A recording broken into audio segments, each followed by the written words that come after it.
What's happening, people? Back with another reaction, back with some more of the Smiths. Indeed, we're back for an extra chapter of this deep dive, which had mostly finished. As I mentioned in my Morrissey reaction, I think there's actually one tune left from the non-album material provided by Dave's Illusion, shout out to you, from the era of Strange Ways Here We Come, which is, I think, like a live performance. But I kind of like forgot about that, and I've just been going through solo Morrissey for the last several times around. But yes, we're going to go through Rank, a live album from 1988 provided by Yvonne, and when we finish this, then I'll go back to that folder and remember and react to whatever that remaining tune, which again I think is a live performance also. In any case, yeah, I'm very excited about this. It looks like it mixes tracks from a few of their albums, and it begins with The Queen is Dead, which is the title track of their 1986 album, I believe. So yeah, I definitely enjoy this song. I still have a few others that I think of maybe more immediately when I think of my favorite Smith songs, but this one is definitely a good tune and a fitting title track for one of their albums. So I am curious to hear like how they're going to perform it. You know, will it be different in terms of maybe not the arrangement? I expect the arrangement to be essentially the same, again, because it's like they're more of like a, you know, like an indie rock band, not like a band where, you know, there's a lot of keyboards and so on, where they might use a slightly different kit, or they might bring in natural instruments, whereas the album track is more like electronic sounding. So yeah, in terms of the stylings, I don't expect it to be too far away. But even then, again, like there might be different flourishes, or it might be extended, or even the tempo might be different. So let's hear it and find out. This is the Smiths and a live performance of The Queen is Dead, the opening tune from this live album from 1988 called Rank.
That definitely felt different from the album track. First of all, I think it's shorter.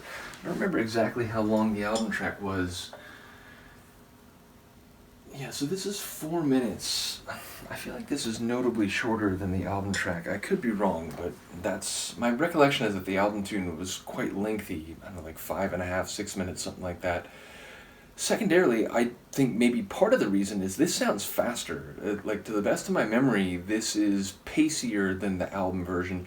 It also sounds like more raucous. Now, that happens with live performances. Certainly, a lot of punk bands that I listen to, when they play live, they play faster, and they'll improvise like certain vocal moments, and kind of have more like one-off aspects to the performance, so that like the same song will sound notably different depending on like what concert they play it at. Not that other bands don't do that, but again, some punk bands that I follow have been kind of famous for that, for just kind of adding these eccentric like flourishes or additions that are unique to a given performance. And it feels like Morrissey's vocals here, he's doing some things like that, where he's hitting some of the lines rhythmically and in terms of his manner of delivery that I think are distinct from the album version. It definitely sounds like, they're having fun, and the guitar even sounded like there was more of an effect on it or something, especially in the last 30 seconds, last minute or so. It felt like there was a lot, I don't know if it's a pedal or something, but it felt like there was more effects on the guitar line than I remember from the album track. So yeah, sonically maybe a bit more different than I expected, vocally maybe a bit more different than I expected, and in terms of the duration, I'm pretty sure that was shorter.